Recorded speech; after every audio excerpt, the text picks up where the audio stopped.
छेल्दैछु त कसले भनेको तपाईँलाई किन हात लाउँछ त अनि कुटिरहेको खुट्टा पाइन्छ हेरिराख्नु त कुटिरहेको छ त नि मलाई चाहिँ किन हात लाउँछ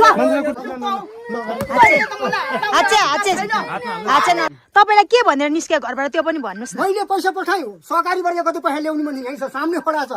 मुले मलाई भने तैँले के गर्न खोजेको मैले भने स्कुटी किन्न ठिक छ स्कुटी किन्छु भन्नुभयो मैले भने ठिकै छ अनि पछाडि के भन्यो भने म मधुमला जानु छ नानी लिएर भोलि म कपडा किन्न जान्छु भने यही मान्छे हो भोलि मलाई म फोन गर्छु ल म त्यतिकै म ड्युटी गएँ अहिले आएर मलाई एउटा छोरीले आहा म छाडा हालेर हिँड्ने ए त्यहाँदेखि उहाँ हराएको भयो नटिक नकिटा कान्छी मलाई घरमा सबै भेला गरेर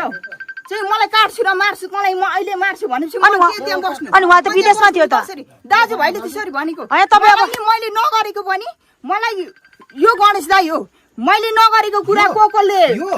चाहिँ कहाँदेखि मेरो चुप लाग्नु 30 दिन भइसक्यो आमालाई एकल गरिस् हामी त दुश्मन भएछौँ जन्म दिने आमा 10 महिना काख्रो को गरेर हुर्काएको आज मेरो आमाले तँलाई एकल गरिस् म सरिदिनु म यही मारिदिन्छु म एकल गरिस् आमा कसरी रोएर बसेको छ घरमा दाजु माइतीहरुको पनि रोएर बसेको छ हुन्छ नि त यस्तो भएपछि माइतीहरुलाई 8 वर्ष भइसक्यो हामीले ओताप गरेर राखेको तँलाई त तेरो म त काँचो खुन खाने थिएँ क्या आज म